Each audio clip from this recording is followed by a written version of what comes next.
Smoke curled up from the distant city skyline as the early morning sun crept across broken cobblestone streets. Elias stood in the doorway of his shuttered corner shop, once a cherished fixture in his bustling neighborhood. A battered ledger rested beneath his hands, pages stained, numbers crossed out, reminders of a time when commerce was simple, when needs and solutions met each other with an almost effortless rhythm. But now, with the world outside unraveling at the seams, that rhythm had been shattered. Supply trucks no longer rumbled through the city. Familiar voices, the baker, the pharmacist, his best wholesale partner, had retreated, disappeared, or been silenced by war's relentless march. He remembered the late nights since the crisis began, endless calculations, anxious conversations with creditors, and far too many apologies to customers he could no longer serve. The space that used to brim with vibrant life, a place where gossip mixed with the clatter of coin, now felt hollow, haunted by the echo of what was lost. He'd watched racks grow empty, his savings bled dry, and mounting invoices pile up threateningly on the counter, shading hope into resignation. What hurt most wasn't just the loss, but the isolation. It felt like every path forward was blocked, neighbors growing desperate, his family depending on him, his own heart beating with doubt whenever he locked the door at night. He'd always believed in hard work and persistence, but now those very traits seemed almost naive, addressing a world that no longer existed. No matter how many times he ran the numbers or tried to negotiate with the faceless voice at the bank, the math remained hopelessly upside down. One evening, as dusk muddied the city into a blur of twilight and smoke, Elias noticed a strange certainty settling over him, heavy yet clarifying. It was fear, of course, a bone-deep anxiety sharpened to a cold clarity by months of futility. But it was also a subtle hunch, a whisper that perhaps, even when everything seemed destroyed, there was something left beneath the wreckage. He sat at the counter, startled by the realization that loss, as much as it aches, sometimes reveals truths hidden by certainty. Perhaps he was clinging so tightly to the familiar, he hadn't stopped to ask what new shape his future might take. Days blurred together, and he began noticing the small comings and goings outside his window. People passed by with heavy bags, scavenging for whatever essentials they could find. Children played by the broken fountain with makeshift toys. Despite the chaos, even amidst hunger and fear, there was need. Deep, urgent, and undeniably human. It dawned on him. While his world felt ruined, needs did not disappear with the markets. They transformed, adapted, searching for someone who could carry them forward.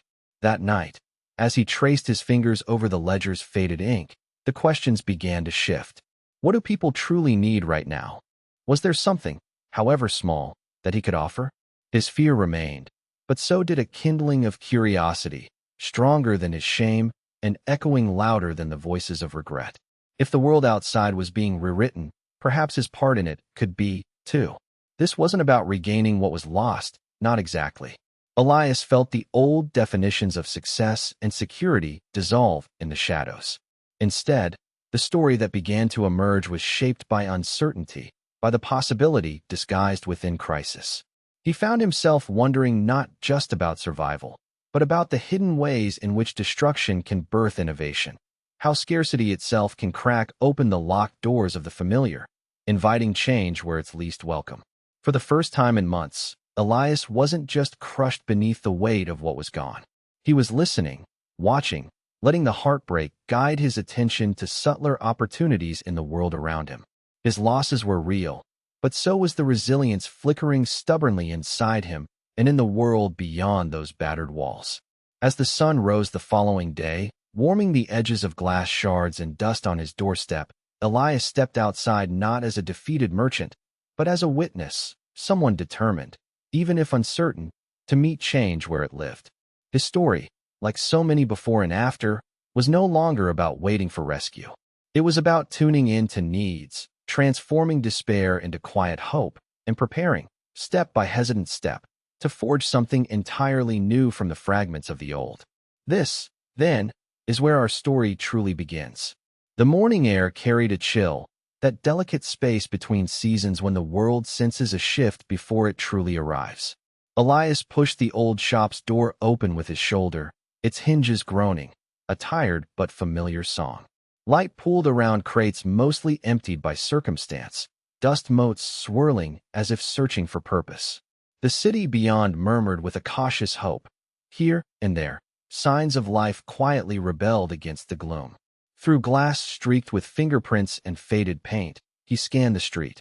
New faces haggling at makeshift stalls, neighbors sharing whispers, a woman balancing 3 loaves of bread atop scarred arms.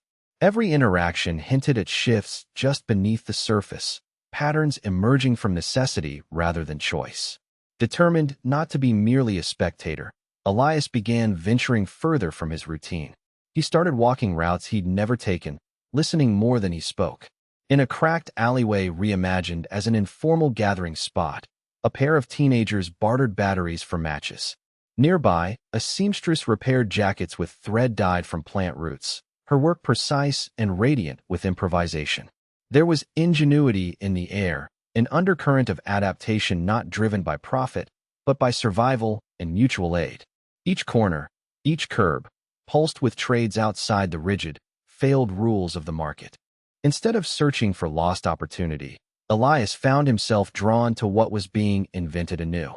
One day, while returning from a bakery's backdoor exchange of soft rolls for a handful of soap, he caught sight of a young man juggling a tray of mismatched candles. Their uneven shapes and melting wicks spoke to hurried creation. Still, the man's smile as he sold them to neighbors was genuine. Curious, Elias greeted him. "You make these yourself?" he asked, inspecting the lumps of wax. The vendor nodded, sharing how leftover stubs scavenged from abandoned buildings, bits of string, and old tea tins transformed into warmth and light for his street. In that simple transaction, Elias saw a shift, scarcity forcing people not just to salvage, but to innovate and bring renewal out of scraps. Rather than retreating into the shell of his losses, Elias recognized an emerging blueprint. Success was now measured by flexibility, insight, and the willingness to experiment. That realization pushed him to take stock not just of what he had, but what he could repurpose or reconceive. At home that evening, he inventoried every shelf and drawer, not with the old merchant's lens of monetary worth, but for utility and creative leverage. A broken umbrella became raw material for secure wrapping. Old account ledgers were repurposed as kindling or scratch pads for children learning to write. Adapting also required humility, he noticed, and a readiness to let go of prideful habits that, perhaps, once brought certainty. At the market one afternoon, Elias attempted bartering for preserves using a hand-knit scarf, hesitating as he handed it over. The vendor, a grandmotherly figure with weathered, gentle eyes, smiled in approval.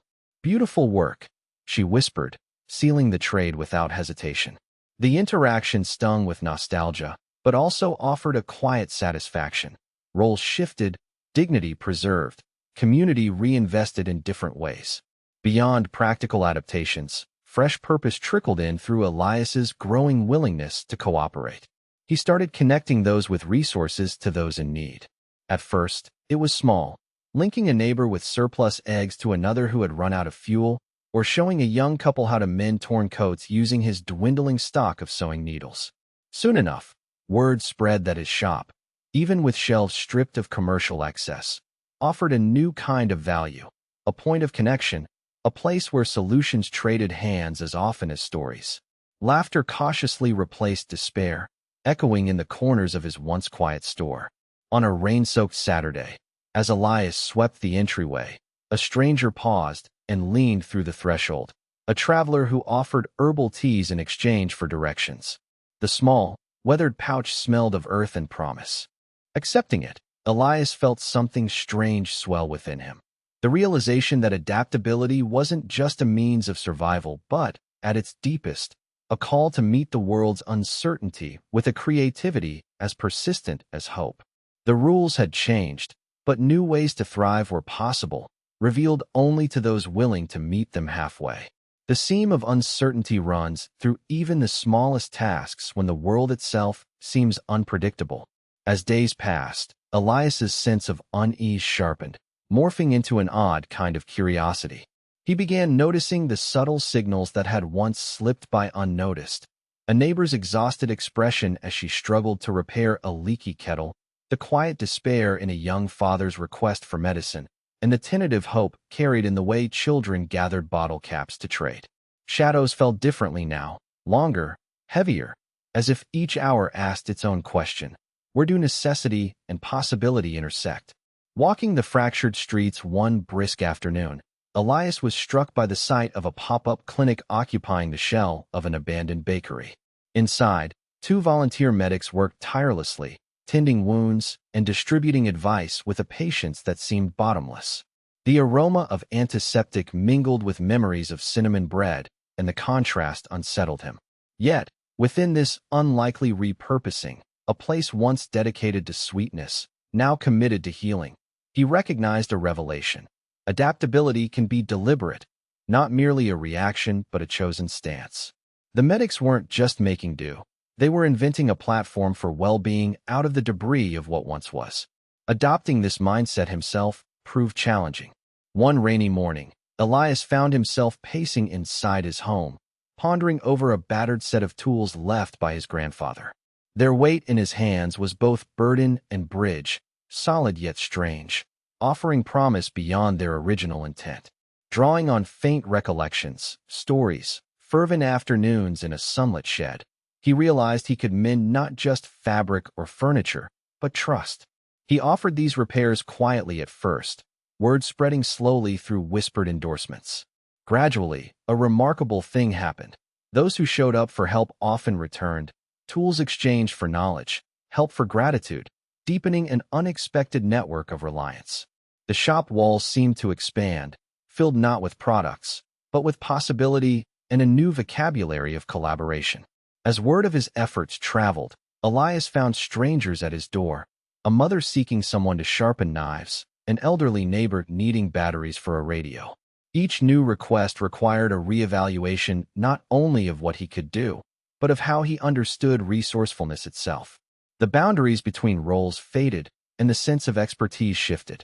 No longer measured strictly by inventory, his value as a merchant grew more diffuse, grounded in his ability to creatively solve problems. In the constancy of struggle, he discovered nuance. Real adaptability often means welcoming unpredictability, embracing the tension between old skills and new demands. Through these experiences, connections gathered like threads in a tapestry, unique and interwoven. On a particularly bleak evening, he was confronted by a man whose desperation verged on anger, furious that a sought-after item was no longer available. Instead of recoiling, Elias acknowledged the frustration, offering his help to identify substitute solutions. They spent hours talking, the storm outside echoing their intensity, until a new spark emerged. A collaboration formed, each drawing on overlooked knowledge and materials to create hybrid products neither had imagined alone. This growing capacity to pivot, to invite chaos as a part of the creative process, redefined what resilience meant. Elias grew attuned not just to his own discomfort, but to the signals humming through the community. News of a barter circle reached him, a loose assembly of individuals trading lessons learned from professions lost, each encounter a small experiment in what the future might support. He attended, listening more than he spoke, yet offered an idea for a community repairs day, which drew laughter and applause. The excitement in the room radiated outward, tangible, reminding him that adaptability thrives on collective imagination. Never before had he realized how readily one could become the architect of new traditions. The ripple effect of daring to rethink what's possible, of resisting the urge to mourn what's missing and instead magnifying what remains, offered its own kind of security. Each encounter layered insight upon action, scaffolding a future that, while still uncertain, shimmered with far more hope than he could have pictured in the solitary silence just weeks before. Elias stood in what remained of his storeroom, the faint scent of dried spices and faded paper blending with a sharp hint of metal from the new tools he'd exchanged for advice instead of coins. Sunlight angled through fractured windows, stretching long rectangles across the floor. He was still learning the language of crisis, but necessity had begun to speak to him in symbols and subtleties. Not everything obvious was truly needed. The overlooked corners, the small ruptures in routine, started to shine with unconventional potential. One brisk afternoon, A knock interrupted his silent inventory. A stooped neighbor, Nora, once a schoolteacher, stood in the doorway, clutching an ornately carved chess set. "My grandson needs supplies for school, but all I have is this," she said, her knuckles white around the wooden pieces. Elias didn't hesitate. Instead of declining, he found scraps of lined paper, old pencils, and mismatched notebooks in the back, gathering them into a stack. "Does this feel fair?" he asked, uncertain. Nora's gratitude was immediate and genuine, yet it was her next words that lingered. "You see possibility where others see only dead ends." That evening, Elias pondered what else might be waiting, not on the shelves or in the ledger, but in the murky depths between expectation and innovation. As nights grew longer, stories filtered through the grapevine of merchants and families who'd repurposed not just goods, but their roles and relationships. The former cobbler who hosted language lessons in his parlor. The tailor who constructed protective masks from old curtains for entire blocks. These were not simply acts of survival. They were reinventions, subtle protests against resignation. Drawing on these examples, Elias scoured the city for fragments others discarded. Broken glass, crooked nails, frayed cloth. With patient hands, he transformed what would otherwise meet the landfill into lanterns, patchwork bags, toys with mismatched wheels.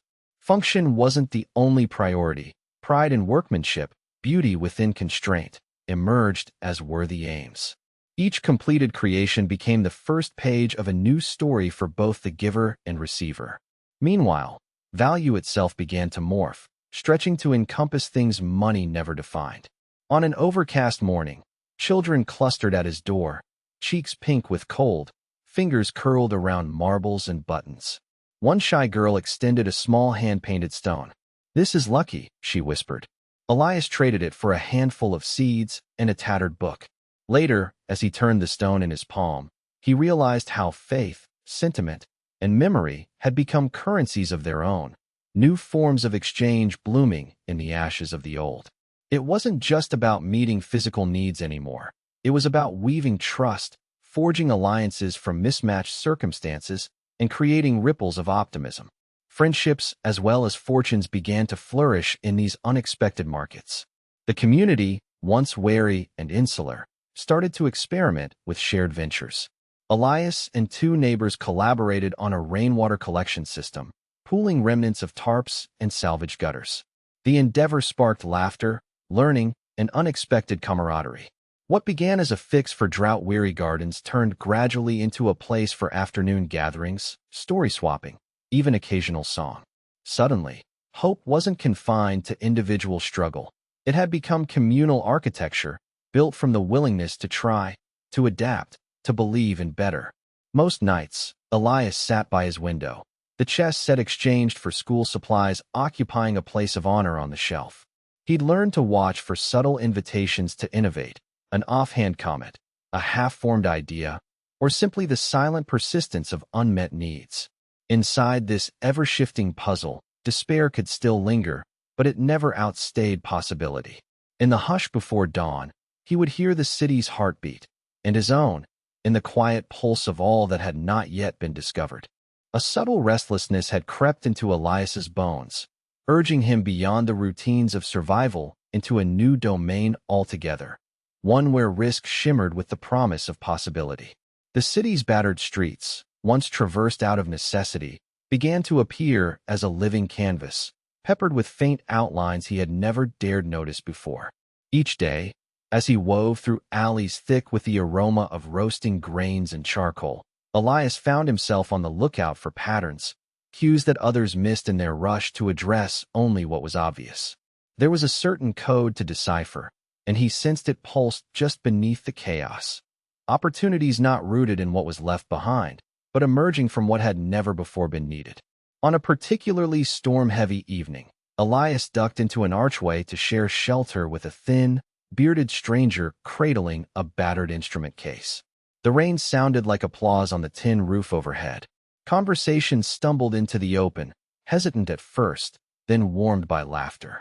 The musician introduced himself as Jonah, explaining how, when his audience vanished and doors stayed closed, he had reinvented his music as medicine for the spirit. Rather than playing in grand halls, Jonah serenaded those waiting in long queues for bread or stationed himself at the threshold of makeshift clinics, trading melodies for a scrap of bread or a bundle of wilted flowers. People still hunger for beauty, even when hungrier for bread, he murmured, his eyes bright. That night, Elias couldn't shake the idea that some needs grew sharper, not duller, in hardship. By following the undercurrent of longing, even beauty could become a bridge to renewal. As dawn bled into gray, Elias gathered remnants from behind his shop, a handful of colored thread, a page from a discarded storybook, bolts of faded fabric, and began arranging them into window displays that told tiny tales. Children stopped to stare, lips moving in silent reading, while elders traced the outlines of their own memories across the glass. These simple scenes became more than decoration. They were invitations for passers-by to pause, to remember, and to imagine together.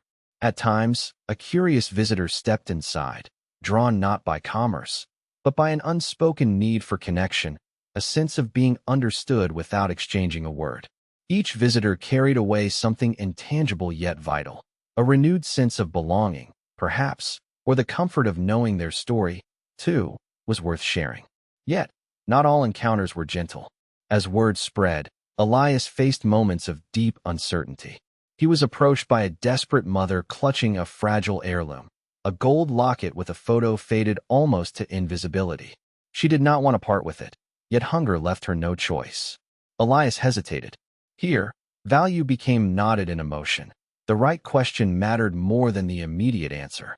Instead of a simple trade, Elias offered to display the locket as a symbol of hope, promising they would find another way to feed her family.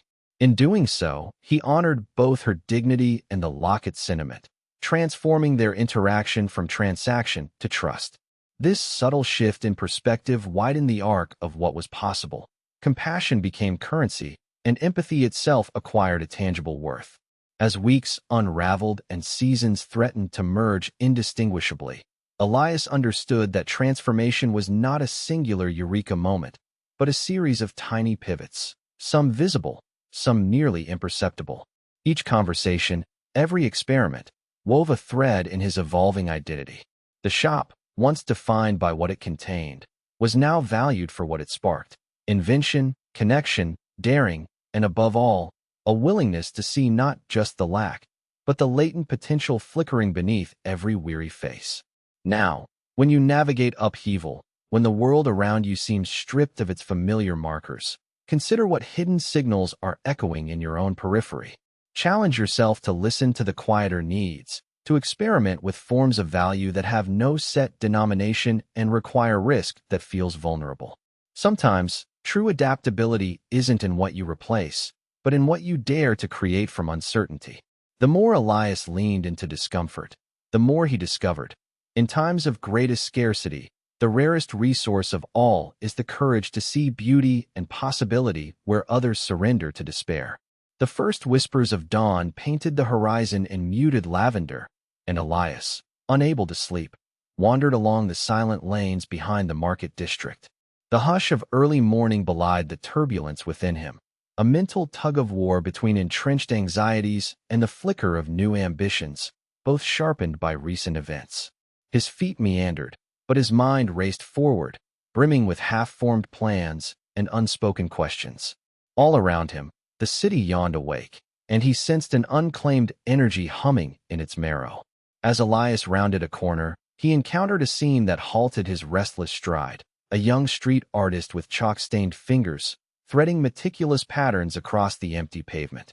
The chalk designs, ephemeral yet bold, mapped dreams where concrete met dust. The artist, eyes bright with the responsible mischief of creation, looked up and offered a rueful grin. If you only ever sell, you dry up. You gotta create for its own sake, too, he offered, returning to his almost musical scraping of blue chalk. That phrase snaked through Elias's thoughts like a new current. It dared him to probe where true worth might reside beyond transactions or immediate gain. For the first time in weeks, he considered what it would mean not just to adapt for survival, but to cultivate curiosity for its own unparalleled rewards. Turning this over as he walked, Elias felt a foreign sense of freedom growing beneath the rubble of old routines. Rather than filtering each action through the lens of loss, he began to ask different questions. What else might he become, if freed from the usual expectations? How might he repurpose not only goods, but his personal gifts and overlooked passions? The hours spent fiddling with broken radios in his youth now tugged at his awareness. He wondered, could he leverage this skill, not only to fix but also to teach others, to make himself indispensable in ways he'd never previously imagined? Later that morning, he found himself at the edge of a crowded square where a debate raged. Merchants, defenders of old norms, argued with a scrappy group of newcomers proposing an experimental trade system. Frustrations flared, voices crescendoed. Yet, even amidst disagreement, the air was electric with possibility. Elias, compelled more by curiosity than allegiance, listened intently as one of the newcomers, a sharp-eyed woman named Mara, outlined an idea to pool rare resources and rotate their use between families, not just individuals. Adaptability means building webs, not just ladders, she proclaimed. If you only climb upward, you can slip and fall forever. But if you spread your weight among many, there's always something to support you. Her inventive analogy resonated.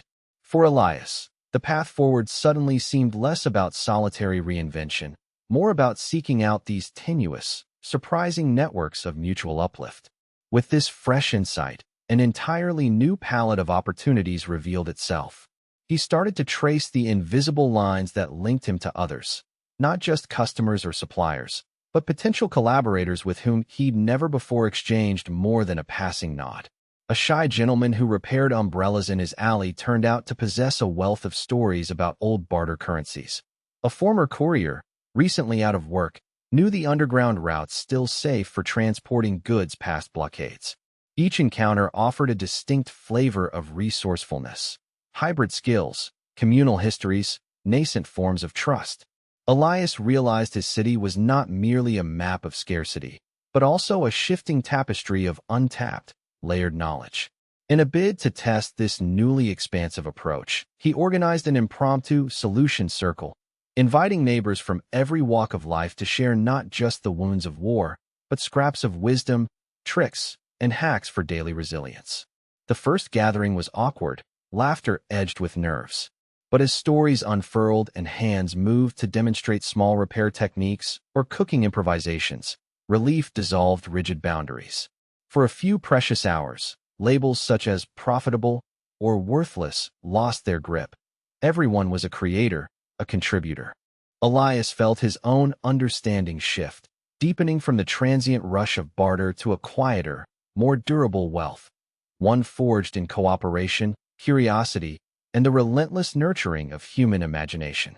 The memory of blue chalk lingering in his mind, Elias realized that in truly uncertain times, the biggest asset was neither stock nor cash, but the courageous willingness to step into unfamiliar roles. Standing at the crossroads of exhaustion and possibility, he could sense not just a return to hope, but a transformation of it, a hope made wiser and more collaborative, lit from within by the spark of shared vision. Reflecting on this journey so far is like pausing in a vast forest clearing at dusk, where branches from different trees knit together above and shadows stretch in unexpected patterns across the ground. The steady thrum of change, sometimes almost inaudible, now pulses through every footstep. It is as if each new pathway traveled, each decision made in uncertainty, starts to inform an unfolding landscape, sometimes more felt than wholly seen. The air, scented with anticipation and tinged with remnants of earlier storms, seems to ask, quietly but insistently, what it means to move with the terrain rather than against it. Elias, in the midst of these shifting realities, senses an unspoken rhythm beginning to surface, one that softens the harsh lines of before. It is not a matter of erasing what was lost, nor of single-handedly constructing something altogether new, but rather, letting the old and the emergent blend like the meeting of two rivers. In the hush of early hours, when the city's fatigue gives way to a tentative hopefulness, he detects the subtle logic working beneath the visible, an intricate weaving together of resilience and curiosity, where change no longer signals defeat, but instead, a quiet gathering of force. People, once strangers braced against isolation, are now like scattered notes learning to compose themselves into a common song. There is less clinging to certainty and more willingness to stand at the wide, luminous edge of not yet known. Sometimes, in silent glances and hesitant laughter, Elias catches glimpses of how uncertainty itself can be molded, like clay on a turning wheel, shaped by attentive hands rather than harsh circumstance alone. Doubt, he realizes, is as much an ingredient as hope, each essential to the making of something durable and meaningful. It is in this atmosphere, steeped with the residue of past struggles and the first fragrances of possibility, that choices echo with greater consequence. Each small risk, a question offered in vulnerability, or an idea shared shyly in the half-light, ripples through the collective consciousness, reverberating like the subtle harmonics beneath a melody. There is a dawning recognition that fulfillment isn't the child of comfort, but of adaptation, and of showing up wholeheartedly even when the outcome remains unseen. In these moments, the boundaries between giver and receiver, leader and learner, begin to blur. The marketplace of before, defined by numbers and balances, gradually transforms into something almost sacred, a sanctuary where trust is planted with as much care as seeds in earth, and patience becomes a kind of wealth all its own. Elias, watching the interplay of light and shadow within his modest shop, understands that this is not a tale of restitution, but of reorientation.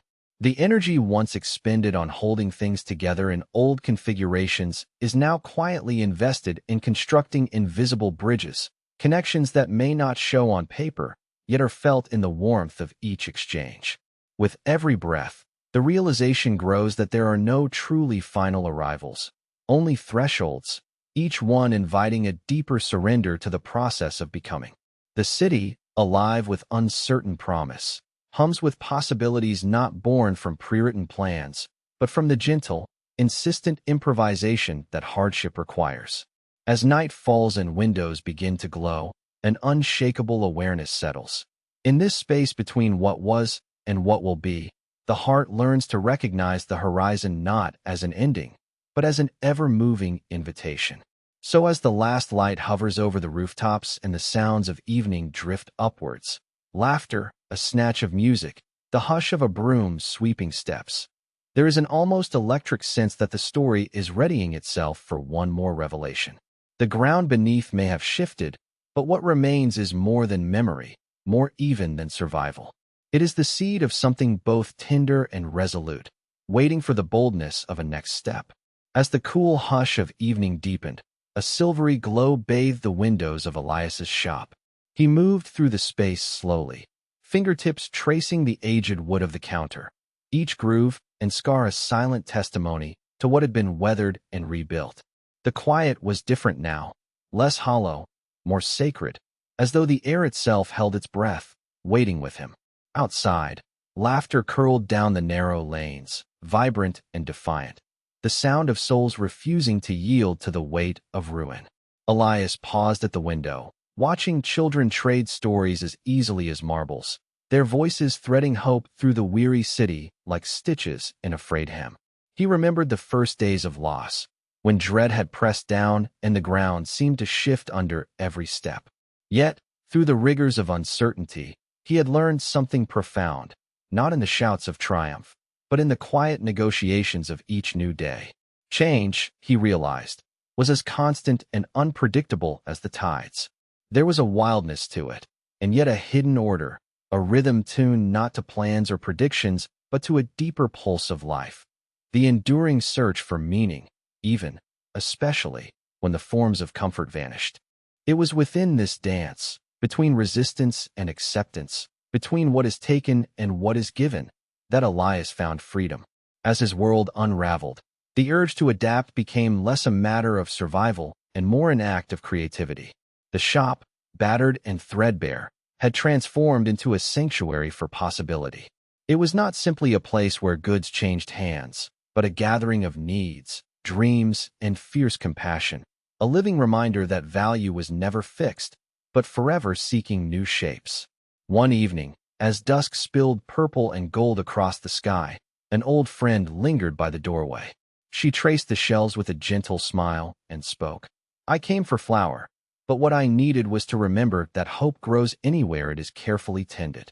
Elias nodded, her words fitting into him like sunlight breaking through a rain cloud. He noticed, for the first time, how every interaction carried a trace of this tenderness. A look, a handshake, a shared silence after the world's bluster had quieted. What truly endured was not what was possessed, but what was exchanged from the center of one's being. Dignity, courage, a willingness to meet each tomorrow open-eyed. In the small acts, the weaving of netting from discarded cloth, the patient teaching of skills, the moments of listening without answers, he saw how abundance took root. Scarcity had sparked ingenuity. Upheaval had bred kinship. Underneath it all pulsed a stubborn kind of grace, sewing people together not because their wounds were gone, but because they dared to see each other whole in spite of them. As he looked past the shop's threshold, Elias felt the edges of a quiet certainty. There is no map forward etched in stone, no one lesson to carry. Instead, there is this, the permission to change and change again, to remain vulnerable to opportunity's whisper, to meet the world as an artist faces canvas, brush trembling, yet heart unafraid to begin anew. To remember that even when all routes seem destroyed and the marketplace falls silent, the need for connection, for purpose, never disappears. It only asks us to answer in new and braver ways. Stepping out beneath the waking stars, Elias carried with him not just the lessons of survival, but a renewed faith in his ability to shape the uncertain into the extraordinary. The air hummed with quiet promise, as if the city, too, knew that every ending marks a doorway, and every loss, when held with open hands, can become the first breath of something astonishing and wholly alive.